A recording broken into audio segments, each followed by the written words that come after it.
आज की कहानी सुकून। मेरे पिता के अचानक मृत्यु के बाद मैंने माँ को दर दर भटकते देखा। वह मुझसे सहा नहीं गया क्योंकि मैं घर की सबसे बड़ी बेटी थी। इसीलिए मैंने खुद को इस घर की जिम्मेदारियों के लिए तैयार किया। माँ और छोटे भाई बहनों का ख्याल रखना मेरा कर्तव्य बन गया। काफी मेहनत और कोशिशों के बाद मुझे एक नौकरी मिल गई, मगर नौकरी हमारे घर से बहुत दूर थी। हर रोज मुझे पहले शेयरिंग ऑटो से बस अड्डे तक जाना पड़ता था, फिर 1.5 घंटे बस का सफर करके कंपनी पहुंचती थी। जिम्मेदारी उठानी थी तो मैंने खुशी खुशी इसे स्वीकार कर लिया और काम में जुट गई। यूं तो नौकरी करते हुए 2 महीने हो चुके थे। सब कुछ ठीक ही चल रहा था, मगर आज की बात कुछ और थी। सुबह से ही भारी बारिश हो रही थी जो शाम तक भी नहीं रुकी। ड्यूटी खत्म होने के बाद मैं किसी तरह बस स्टैंड पहुंची, लेकिन वहां 1 घंटे इंतजार करने के बाद भी कोई बस नहीं आई। कंधे पर बैग लटकाए मैं भीगी हुई बस की प्रतीक्षा कर रही थी। आखिरकार बस आई, मगर भीड़ से भरी हुई। महिलाओं की संख्या कम थी और पुरुषों की आंखें मेरे गीले कपड़ों पर टिकी हुई थी। डर और असहजता के बीच मैंने खुद को संभाला। घर देर से पहुंचने का मतलब था माँ और छोटे भाई बहन का चिंतित होना, और मेरी खुद की भी चिंता बढ़ गई थी।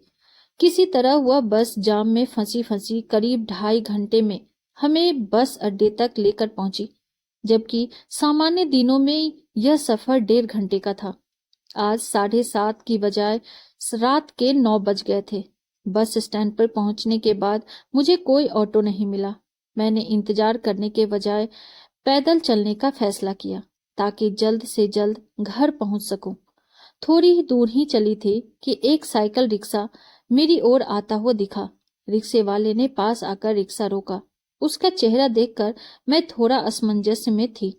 एक बूढ़ा, सफेद बाल और लाल आंखें। मैं सोच रही थी कि रिक्शा में बैठूं या नहीं। तभी उसने बड़े स्नेह से कहा, बिटिया, किस तरफ जाना है, आओ बैठो।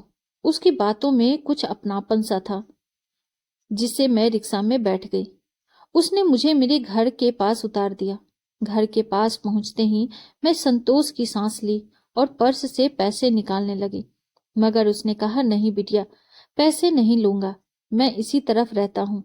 जब से देश में बहन बेटियों के साथ घटनाएं हो रही है, मैं रोज अपनी आखिरी सवारी के रूप में किसी बहन या बेटी को सुरक्षित घर पहुंचा देता हूँ। मैंने कहा, मगर आपकी मेहनत, यह तो आपकी रोजी रोटी है। उसने मुस्कुराते हुए कहा, हाँ बिटिया, मगर मैं कमाता जरूर हूं। मैंने आश्चर्य से पूछा, क्या बाबा? उसने धीमे से कहा, सुकून। और वह मुस्कुराते हुए चला गया। मैंने भीगी पलकों को पोंछते हुए कहा, बाबा, ईश्वर आपकी कमाई में हमेशा बरकत बनाए रखे। आपको हमारी ये कहानी कैसी लगी कमेंट बॉक्स में जरूर बताइए, और ऐसी ही ढेरों सारी कहानियों के लिए वीडियो को लाइक, शेयर और चैनल पे नए हैं तो सब्सक्राइब करना ना भूलें। Thank you.